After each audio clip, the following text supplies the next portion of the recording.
Hey guys, how you doing? We're here for the final results of our intention candles. So given if you guys see me going like crazy, given I'm half off camera, but my nose, I was going to go live about half an hour ago. My nose started going crazy and I felt like I wanted to scratch it off my face. And to be fair, I still do. I still do. But my nose is still there and it's still itching. So you guys see my hand moving a little back and forth. That's exactly what I'm doing. So, Miss Lorraine, we're going to start with you. This is your final result. You ended up clearing out a lot of the residual wax that was on your candle, like the vast majority of it, which is really awesome to see. We got rid of all of this stuff pretty much on the welcome inside, like enjoying ease, passion pursuits, excitement over all the new. That's probably the only one you really need a little bit of working on, excitement over the new. And maybe it's just because you feel like nothing new is coming in, you know what I mean? But when we open ourselves up to new and we get excited about whatever new is, new just tends to show up and it's always nice. Hey, Risa, how you doing? And then on the release side, we got rid of the residual up here on feeling like everything is like so hard.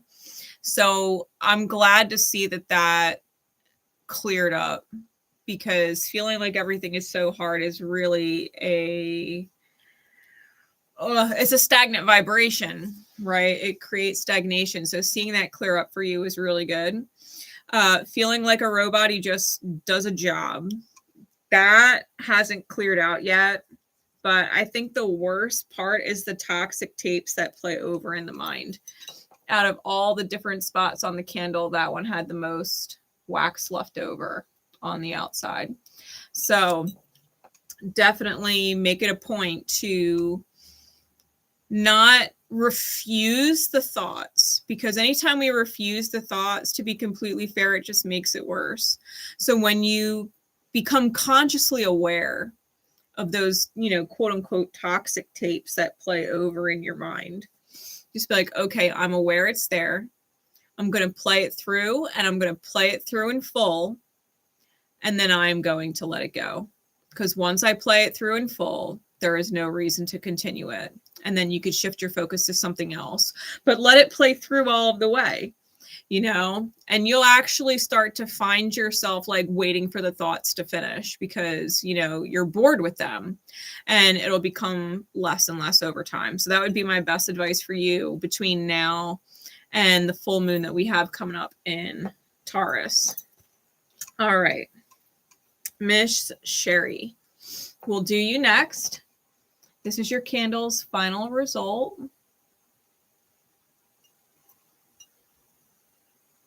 You'd be surprised at just how much residual wax you got off. If you guys looked at the post tab while I was doing the updates, there was a ton, and I do mean a ton, of residual wax on the candles, all the way up until the very last minute of them. So seeing it clear out like this is nice. I think that the anticipation of denying temptation, that cleared up. Everything else still has a little bit of fog, looking forward to honoring the self, divine opportunity and timing, freedom and joy has a lot of wax on it. And so I would really kind of guide to make time specifically for joy, things that your soul enjoys. Like even me right now, I haven't been live as much. And I know you guys have felt it, that I haven't been live as much doing the readings. But while my back was out, I went hardcore on doing the tarot cards for my deck, because there was really nothing else that I could do, while I was laid up in bed. And being that I was so close to being done, by the time my back recovered, I just finished it, to the point that I actually ordered my deck, guys. I ordered my deck, and it's going to be here in a few weeks. Somewhere between the 3rd and the 11th or something of November. And you guys will be seeing me do it on the channel. But since then, I wasn't necessarily going to do a guidebook, but there's so much symbolism in the different facets of the cards that I couldn't not do a guidebook. So now I'm literally just working on the guidebook, and I'm about a quarter of the way through.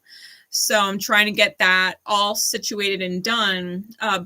My goal is to get it done by the time my deck arrives. By the time my deck arrives, I want to have the book done.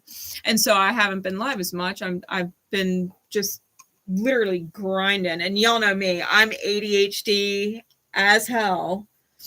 And when I get hyper focused on things, like everything and everyone else just gets put on the back burner. I'm just hyper focused on what I'm doing.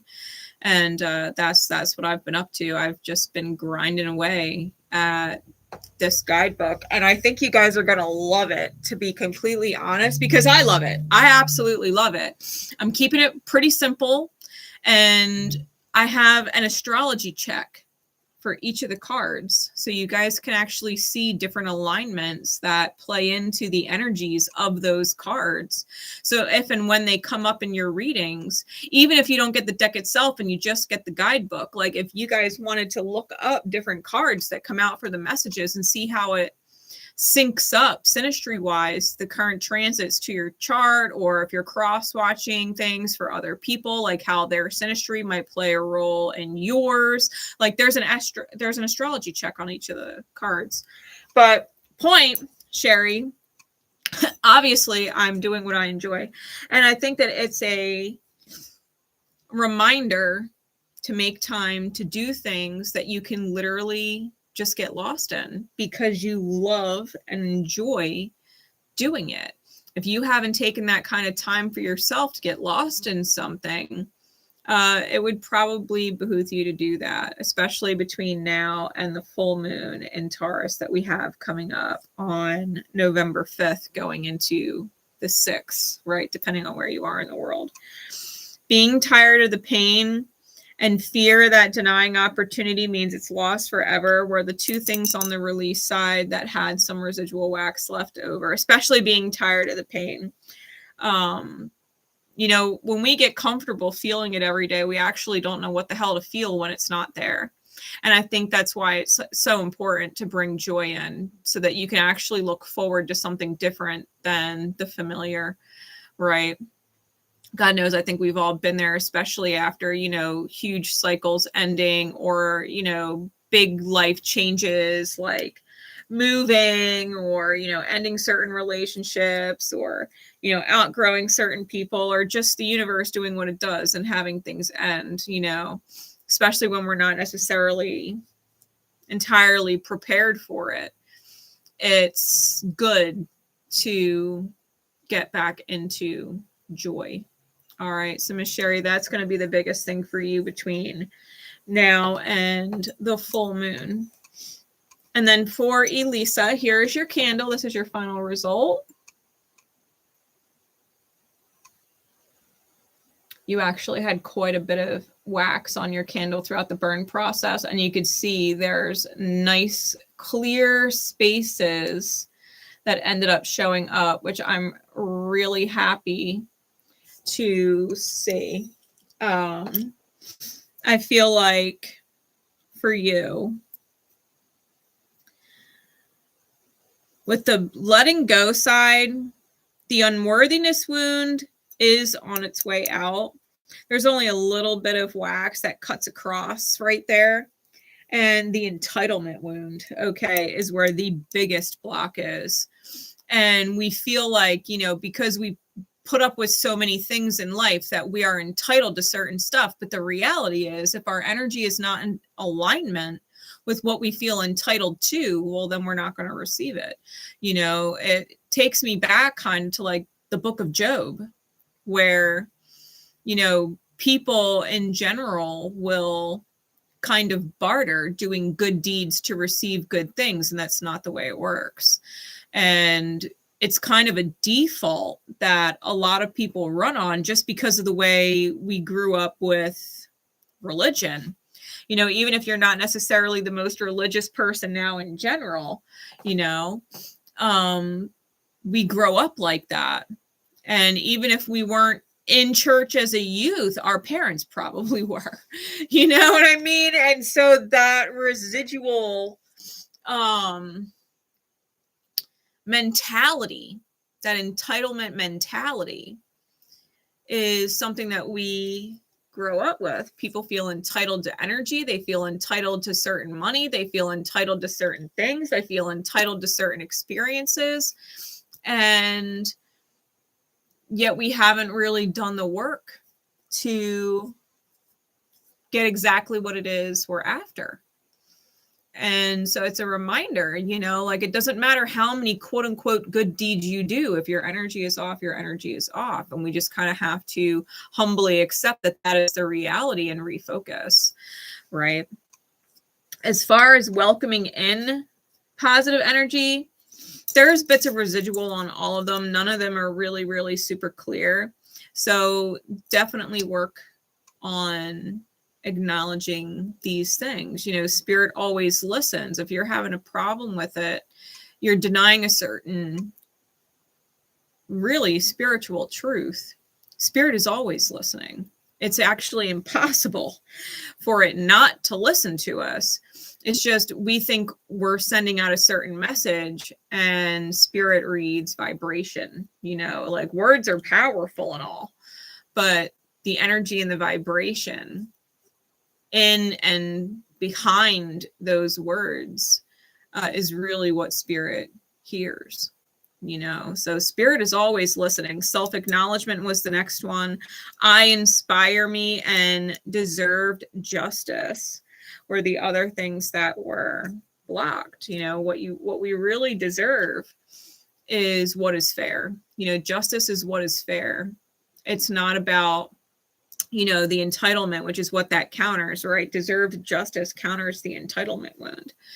If we can welcome getting what we deserve, it makes us more responsible for how we carry ourselves and our energy, because all is fair in life. You know, the universe doesn't make mistakes. There's 12 universal laws that, you know, are irrefutable and unbreakable, and they all work in synchronicity with each other, simultaneously with each other. And if we can remember that everything we receive is deserved, it makes us more accountable. And so that would be something that I really focus on for you between now and the full moon that we have coming up in Taurus on November 5th. All right. I do hope you guys enjoyed the candles, whether you got them or not. And I hope that it inspires you guys to, if not, you know, getting them through me here on the channel, that you guys, you know, create your own at home and focus on your energy, right? It's a nice visual, seeing where your energy really is. You know, it keeps you from lying or deceiving the self, lying to or deceiving the self. And that's kind of where we get hung up as people most of the time. You know, we don't really want to believe where our energy is truly at. We want to believe we're better off than we are, or we get sucked into the cycles of thinking that we're worse off than we are, that we're unworthy of what it is that we have in life. And we, you know,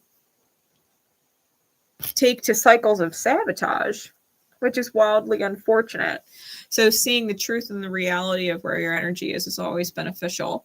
I will be doing intention candles for the next full moon. So if you guys want to get your own secret codename readings or intention candle readings with me, you can do that through Etsy. I will probably be live at some point between now and the full moon. But my book is taking precedence at the moment for the tarot deck. So I will continue to keep you guys updated. The Etsy shop is open, so if you do feel like you guys need personal readings from me in the meantime, by all means, you could book something through the Etsy shop. Those of you who have different readings on the books that you can cash in at any time, they never expire, at least not so long as I'm breathing on this earth. They will always be there on the books. You guys can do that as well. All right, I will take time out of what I'm doing for my book for you for that. All right, I love y'all, and I will see you next time. Bye.